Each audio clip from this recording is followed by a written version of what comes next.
Just yesterday, I was presented a strategic action plan on livestock for Fiji in the next 10 years, knowing very well that the budget consultation has been completed. But I used to tell my senior management, just plan. Don't worry about the money. That's my problem. But yesterday, when I was presented the strategic action plan and the millions of dollars that we will need in the next 5 years, I told them I acknowledge the report, and I am thankful that we have taken those steps to come up with plans. But now I'm worried because I have to find the money for you.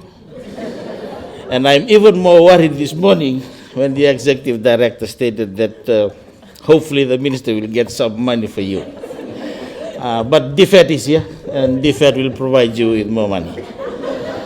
But let me acknowledge all of you once again. I've also been involved in disaster management and rural development for the last 8 years or so. Started off as Divisional Commissioner Northern, and I've been in close contact with Ndibasu and the team in Vonoleu, Femlink. During this time, I am well aware of the issues, the needs, particularly in rural Fiji. And of course, we'll continue to ensure that these issues are addressed. And of course, given the relevant response from what's within government's control, and of course, the finances and the limited resources that we have as well. But that does not have to be a deterrent in our aspirations to do better, to deliver for the people that you and I are called to serve. This morning I wish to acknowledge all of you once again. Thank you indeed for your contribution, and thank you for your hard work, and thank you for your commitment, and of course for your kind assistance in supporting development, and not only development, but of course in other areas as well, particularly as highlighted in the briefs by the divisional conveners, and of course the report as well this morning. Disaster management, I have been involved in quite a few as well. Category 4 Cyclone Thomas in 2010 in Vonoleu as a divisional commissioner. 2012, Cyclone Evans, late 2012, as a permanent secretary. And the first Category 5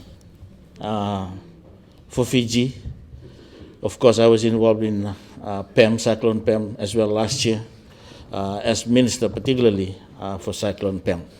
There are three major lessons that we have to learn, and of course we have to adapt and of course adopt some of the key issues as well. I did state this when I was interviewed at QVS the other day. One, the way we live. This must change,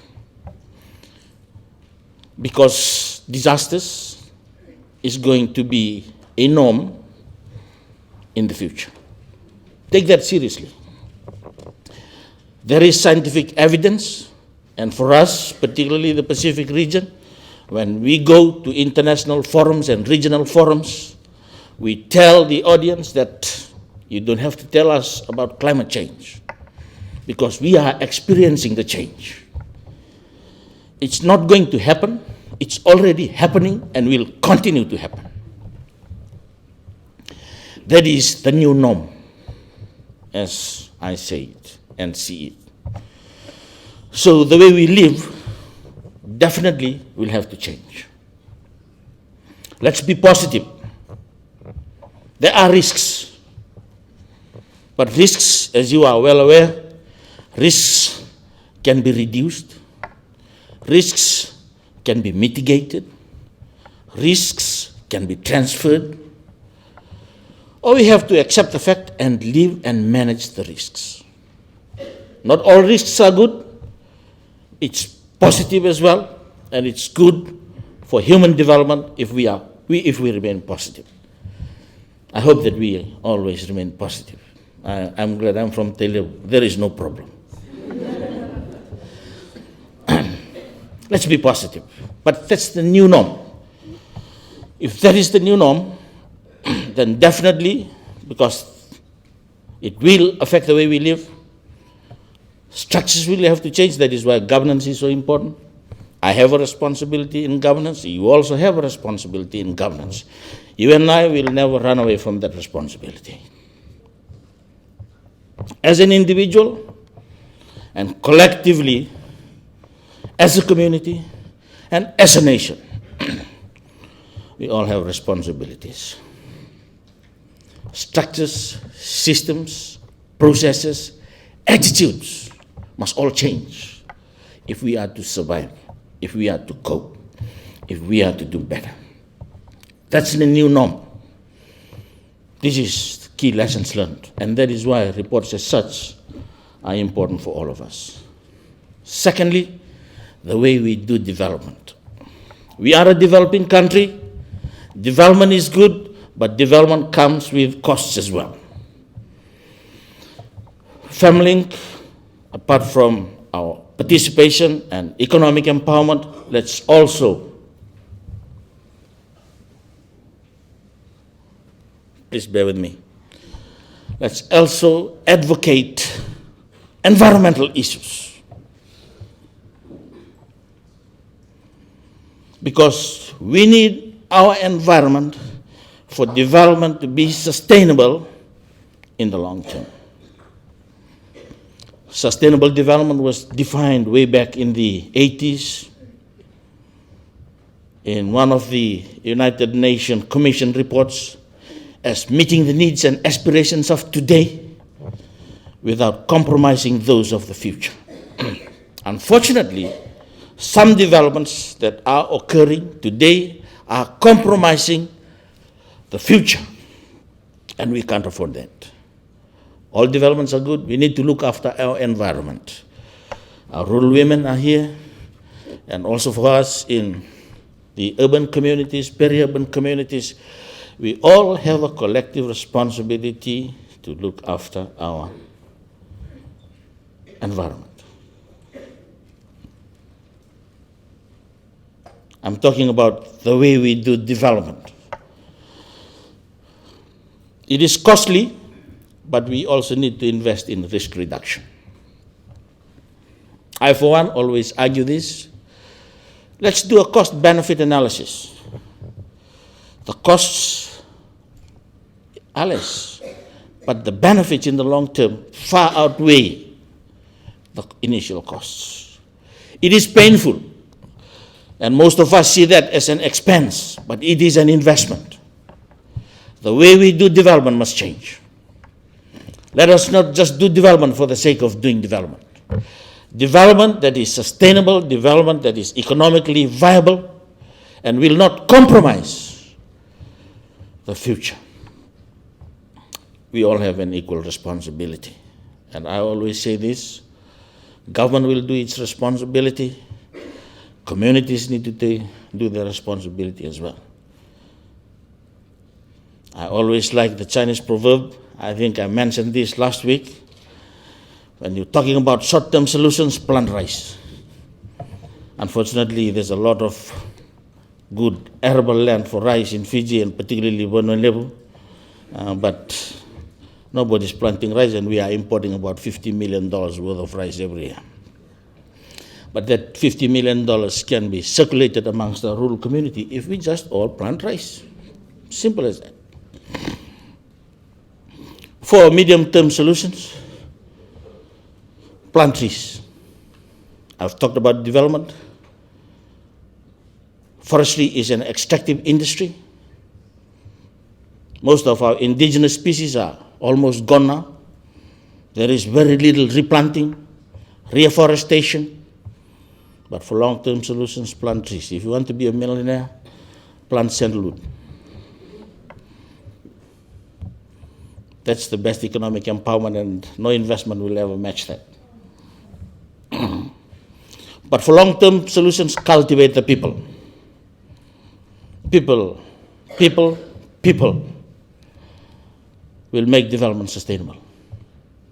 You can have the best structure, you can have the best systems, you can have the best processes, you can have all the funds in the world. But you have people with if you have people with the wrong attitude, there will be no sustainable development. And those people are in the room today, including me. We all have a responsibility. The way we do development must change. During Winston, while we have not even done the post-disaster needs assessment, let alone the recovery framework, I've started talking about investing in disaster risk reduction, particularly in development projects.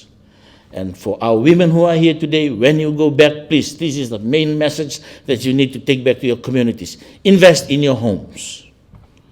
Whatever little saving that we have, invest in your homes. Whether it means replacing the corrugated iron, whether it means an additional few screws or nails, straps, these little things, they will save you in the long term. And the last major lesson for us particularly is the way in which we are going to cooperate.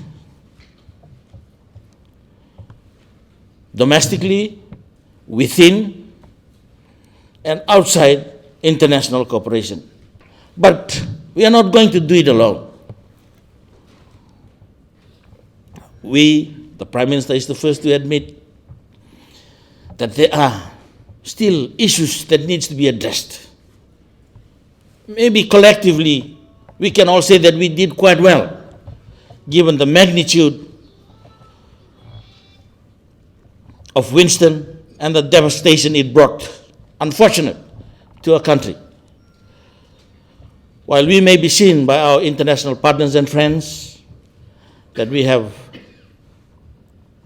done well, but you and I know that there are still areas that needs to be addressed. But let's pursue excellence, and this is why this report is so important to all of us.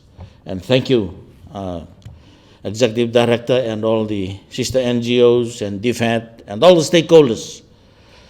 Let's not just treat reports for the sake of having reports. I always argue that. In the meantime, we are doing the debriefs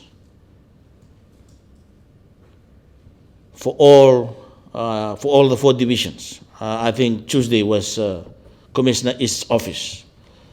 Whether you participated or not, there will also be a national debrief. The clusters, we are also looking at the clusters. The clusters will all have their debrief as well. But for the clusters, if you are linked to the clusters, there are a few things that we are considering right now for the clusters. One is for us to have a national humanitarian policy. We have formed the clusters after 2012, after Cyclone Evans, with the assistance of Peter Muller, who was the UN OCHA resident officer here in Fiji. So we have progressed, but now we have learned again from Winston that we need to have a humanitarian policy, and we have to have a manual guide on clusters, and of course, let's have a medium to long-term capacity plan on capacity building. That is something that we are going to do. Let me talk about development very quickly. I've heard from the divisional conveners about some of your development issues. Please, for those development issues, either through the Executive Director's office, or you can go to the divisional commissioners. I will inform the divisional commissioners after this meeting, or after this session this morning, that you have development issues. If you are a women leader, take your issues. Although you are not the advisory councillor, although you are not the Turanganikoro or the maternity kina, but you have a right to take those development issues, those concerns, particularly basics. Water is a basic need, it's a basic necessity. All those development issues that you have, raise it with the divisional commissioners or the DOs, whoever is next, or otherwise just bring it to the office, and then we will pass it down through the relevant committees development committees. We have the district advisory committee, we have the provincial development committees, and we have the divisional development boards. These are the development committees. Because you have a right to be heard, and we have a right to be as consistent with what we have in the Constitution. So those development issues, please do bring it to us. And I'll end here. I think I've said too much. For us, as I've stated to the team that came immediately after Winston, it's good to have the reports, and we all have our own side of the, but it's engagement and dialogue that will take us forward. So let's continue with that. Let's continue with the dialogue. Let's continue with the consultations, because the issues are there. We understand the vulnerability, and women and children are the most affected as well. And of course, we can do better, and we are committed to doing that for you. And lastly, on Resolution 1325, I know that Sharon has been, I still remember way back in the days of Miss Maria Mataveo, was when the first time we talked about 1325, Sharon. I've directed my team yesterday, because I'm Minister for Agriculture, Rural Development as well, and Disaster. So most of what you have maybe fall within my ministry, but I will not promise you anything today. But economic empowerment, there are a lot of programs. And this is something that is always quite disturbing when we come to rural areas. Most of our women are not aware of the programs.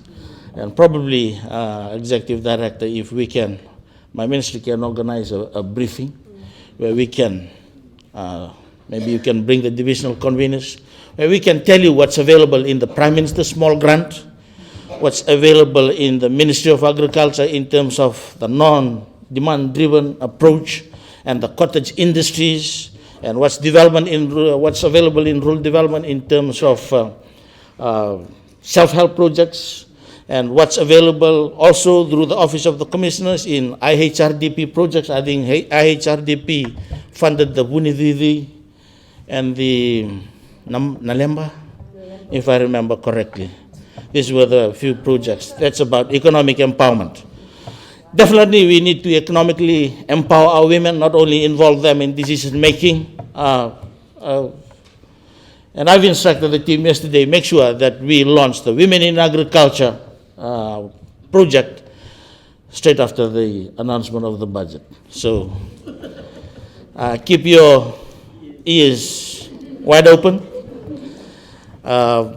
so that we can launch this Women in Agriculture together. Yesterday I've talked about the report being given to me, and I was told by the specialists, the committee was led by Dr. Robin Yarrow, that it's been proven that women are very good with animals. Women are very good livestock farmers.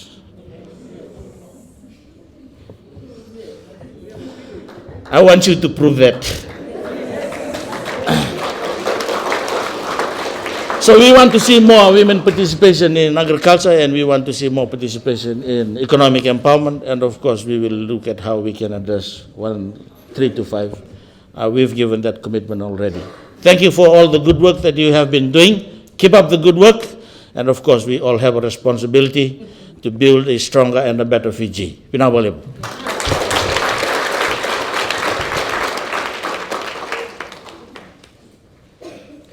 Thank you very much, Honorable Minister and Ms. Fuji, for your support.